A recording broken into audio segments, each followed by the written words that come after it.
I'm John Kaiser at the Metals Investor Forum in Vancouver, September 9th, 2022. I'm here speaking with Mike Gunning, CEO of VRRCF. Mike, welcome to Vancouver. Good morning, John. Thanks for having me.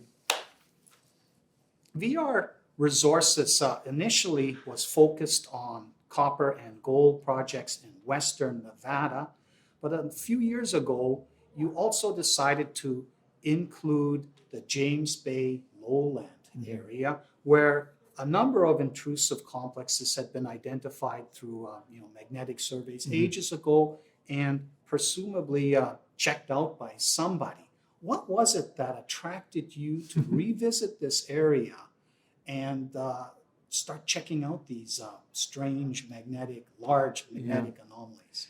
The company was founded by wanting to go and look at large footprint, underexplored copper gold porphyry systems in the Western U.S. with the idea that we would take new exploration technologies, improve mineral deposit modeling, and go after blue sky discoveries. In the sense of copper and gold, we all know that industry. These discoveries have been lagging, John, now for 25 years. My roots are in Cominco, and I had a file on what's called the Kapuskasing Shear Zone. Big failed rift, James Bay to Lake Superior. Proterozoic, hot, big crack in the earth, attracts a lot of these intrusions that you've alluded to. In a different sort of way, we were used to working on these big iron-rich breccias as we were working on Bonita, our original big porphyry system in Nevada. It took me back to some of my research files about what about the potential of these systems in the Kapuskasing, looking at fluoride anomalies, looking at these old intrusions, some of which were explored for diamonds actually in the early 1980s. It's the idea of going into a region that has the right setting for a big mineral deposit system that is either unexplored or underexplored in terms of what do we know today, 40 years after things like Olympic Dam and Palabora and Bayan Obo have been discovered, and the mineral deposit modeling around those we have in our back pocket now in a way that you didn't 40 years ago. So what VR wanted to do was take our experience on these big breccia systems in Nevada, go into one of my old research files, and start to look at the possibility of a big copper gold or critical metal, carbonatite, rare earth element system coming up into this big crack in the earth. And we were able to stake and acquire a couple of properties, starting with Renoke, getting us into Hecla-Kilmer, but again, going in with blue sky discovery, big system, unexplored, in a reasonable location in terms of infrastructure, to try and put something new on the map for the major mining company industry, either in critical metals, base metals, or gold. That's sort of the transition. So copper gold, Olympic Dam style systems was what you were hoping was overlooked at Renoke and then Hecla-Kilmer. You did encounter some mineralization, but you haven't yet found a copper gold system. Right. But rare earths, which were you started encountering it over a year ago, relatively low grade. They show up in the Hecla-Kilmer. In what way is the Hecla-Kilmer intrusive complex different from the Renoke complex? I wouldn't go so far to say that they're different. We now have 17 drill holes in the Hecla-Kilmer, 3 drill programs. We only have 4 into Renoke.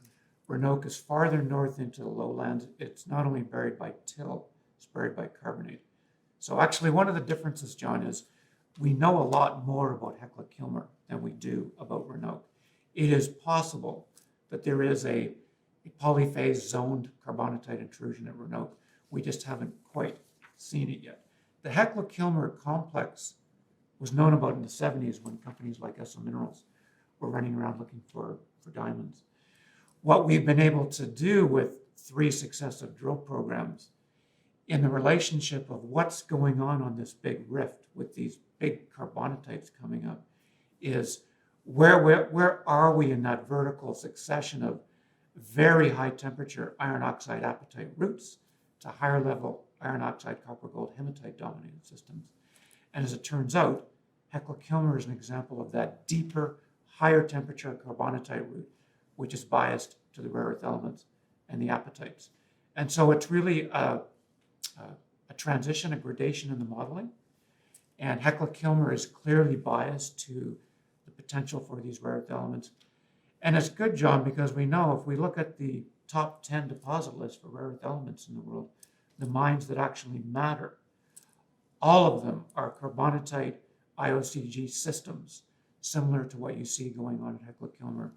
And so you're in the right ballpark to say to yourself, is this the type of system that could give you a meaningful critical metal discovery? And the answer at Hecla-Kilmer is yes, both in the carbonatite, the nature of the hydrothermal breccian fluid, and even this big rift setting. It works with the big critical metal systems elsewhere in the world, which is why we're still drilling. So I was not initially very interested in Hecla-Kilmer as a rare earth type play. The grades were below 1%. It was described as a carbonatite.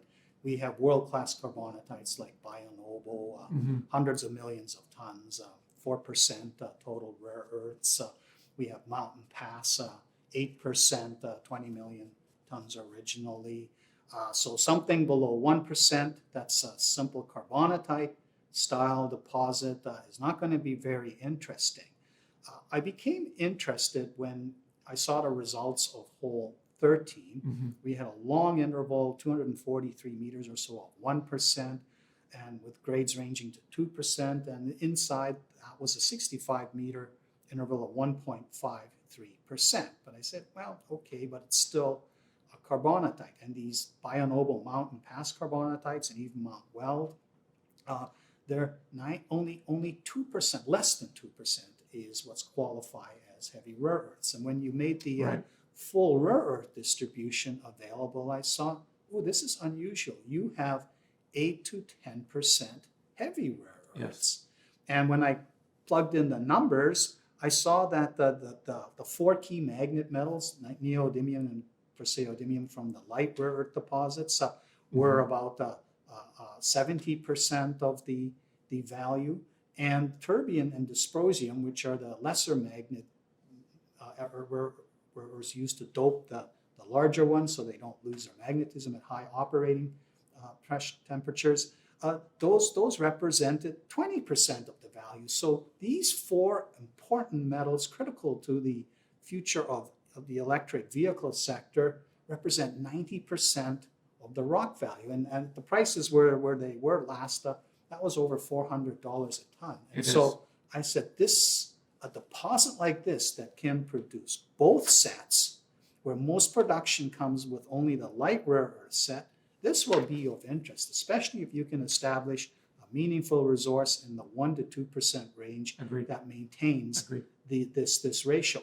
So now I've only called you an emerging discovery and not a full-blown discovery because we don't know yet whether you're going to be able to put together 10 million plus tons of 1% with this particular mineralogy. Based on these holes that you've drilled in this area, and I know you do detailed work on mineralogy and all that, what gives you confidence that you see an open pitable target that is characterized by this higher grade mineralization with the 8 to 10% heavy enrichment?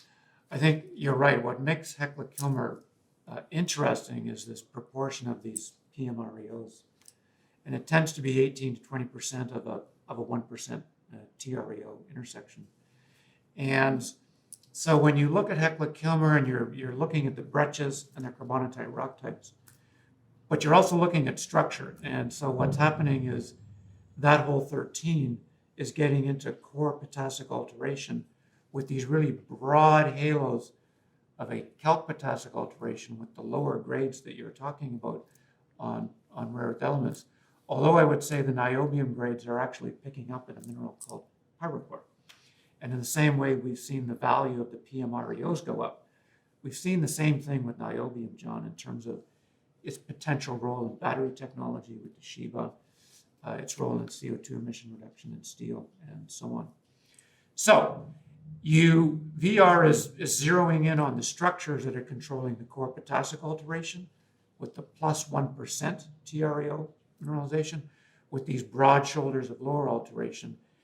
And I think with probably 6 drill holes, it's already quite easy to see oblate volumes in the order of 2 to 3 to 500 meters in diameter that are moving around essentially structural convergence. If you put that cylinder down around hole 13 at a density of 2.32, and we've done full core density scanning, it's very easy to see a tonnage around Hecla-Kilmer that is in the ballpark of the world's largest REE deposits. In other words, it has volume potential because of the high-grade material you can see in 6 or 7 drill holes around this structural convergence with this potassic alteration. And you can see mineralization extending from essentially bedrock surface to at least 300 to 400 meters vertical depth. You can see that in hole 13, 17, 11, 2, and 4. So in a three-dimensional sense, John, I think actually you can already see the volume potential that you're talking about. It's going to take a few more drill holes. That's what we want to do this fall. But it is about volume potential of this type of system in the breccias. It's about the composition of that high-grade material with the valuable PMREOs. It's about the fact that it's at surface. This mineralization is not buried. There is no depth constraint, in my opinion. And you are 23 kilometers from a hydroelectric facility, an active railroad, and Highway 634. And in terms of our federal government sort of planting a flag in Sudbury as the sort of downstream industrial battery technology center in Canada, for where Canada wants to compete in this emerging green economy, John, Hecla-Kilmer is a 5-hour drive from Sudbury. And so what could happen with hole 13 in terms of economic visibility? It's about the volume. It's about the grade and the in situ value that you're talking about, which is coming out of the copper or zinc world. It's hard to understand, John, that because of the push on these permanent magnets, you're looking at a 243 meter intersection that is comparative value price of today, 4 to 5% copper. We're not used to seeing that. That almost doesn't exist. You need to understand what's going on with this global monopoly in China, their control of rare earth element mining and permanent magnet manufacturing, and the push on EV and wind turbine for energy and what that is doing to the price of these metals. This transition that we're in global baseload energy and sustainable technology is real. And they're called rare earth elements for a reason. They're rare. And there are really 2 deposits in the world that are important, and it's Olympic Dam and Villanovo, and Hecla-Kilmer is blessed. You've got the right composition. Yeah, almost everybody else starts off declaring that rare earths are in fact not rare. They're just not concentrated in a high-grade form in a very abundant manner. That's true. And they're also rare, John, for location. We have these carbonatites in northern Canada. Yeah, so this is the big question I've been asking everybody. Strange Lake, or the B zone within it, is world-class. It's the richest and biggest heavy rare earth deposit in the world, and if put into production, it could probably supply all the heavies that anybody could possibly want. But its location, remote, terrible, northern Quebec on the border with Labrador, it's really a hard sell to develop. But where you are, in terms of location, how does it rate? You've already mentioned infrastructure is good, but how about sensitive habitat and First Nations, Indigenous people in whose territory this resides? We've had good, the First Nations community is Moose Cree. The location is good in the sense that we are far enough from the northern communities on the shore of James Bay that we're not in anyone's backyard. And that's good from a footprint point of view. We're not also really in the lowlands. We're basically on the edge of the lowlands. So while it is wet underfoot, we are not truly into the wetlands. We're basically on the edge of the shield. So from that perspective, in terms of how could this move forward, it feels pretty comfortable. The communication with the Moose Cree has been open. It's early stage exploration, so the communication is at the stage where Mostly it's about, let's see where this project actually goes. But its location isn't too close to anything. I think what's really important from a Canadian mining industry point of view is how are we going to get this raw material supply to the downstream industries so that North America can get out of the strategic dominance of China. And it is the fact that this mineralization is at surface and is close to this railroad, highway, and dam, so that it's easy to see how, as we move into a high interest rate environment, CapEx is tough on remote projects, and large mining companies are seeing their production costs go up with interest rates. That's one of the reasons that makes hole 13 attractive, is not just the mineralogy, the grade, the extent, and the depth, but it's the idea that being at surface, close to Otter Rapids, but also far enough away from Moose Cree local communities and not in sensitive James Bay lowland habitat, that you can actually see visibility for how the mining industry could actually move this discovery forward, because it's not good enough to just have a carbonatite with rare earth elements like Strange Lake. You need to get them out of the ground. You need to get it to a place like the new monazite extraction facility in Saskatoon to get the praseodymium out of the monazite. And then you need to get that to a permanent magnet manufacturing center. And when you look at Hecla-Kilmer, its location, the availability, and its alignment with Saskatoon in terms of mineralogy, and even potentially what might be happening in Sudbury with how Canada wants to deal with being a leader in sustainable technology. In our industry, Hecla-Kilmer, John, actually checks all those boxes. Why would you care about hole 13? Although the 20% PMREO is the first reason, it's a lot more than that, and a lot of it is about location, certainly. Now, as recently as last year, the Big Ten group of properties, of which Amzel was is the key one, was your flagship play. These are gold, silver targets in the Walker Lane in Nevada. What is the status of the Amzel project right now? It hasn't changed. Right now, we're talking about Hecla-Kilmer because of its relevance to what's going on in sustainable technology and critical metals, and the unusual in situ value of hole 13. It is a huge value potential for my shareholders. Does that mean that we're not looking at Nevada? No, it just means that we have a real opportunity based on what happened in the drilling in June. Our intent with AMSL was a two-phase drill program in 2022. We looked at the northern part of that horse structure in March and April, 200 feet of continuous mineralization at about 15 grams silver, not a lot of gold, with the objective of then saying what's going on in the southern structural block. I would say geochemically for high temperature minerals and gold and silver. It's always been our feeling that the southern structural block is the central pathway. And the goal is to have a drill program this fall, and that goal hasn't necessarily changed. We either do that ourselves independently, or we have been talking to various strategic players, mining companies and so on, about the possibility of a partner on AMSL, and those discussions are literally ongoing. And so my job is to prioritize the best opportunity for my shareholders in terms of value creation. And I would say right now, hole 13 is by far that opportunity. But that doesn't mean that we don't look at our other opportunities, and nothing has changed with the caliber of gold intersection that you could make in the structural block. It's really just about prioritizing time and capital. So we continue to be open to the idea that we could actually drill the southern block this fall. We have also revisited the New Boston porphyry copper moly silver system this summer, again in conversation with a couple of big mining companies. It got us back onto the ground, and I'm actually very keen on what that could do for this company in terms of, we talk about critical metals in terms of rare earth elements because in part they're rare. They're not only critical, but they're scarce.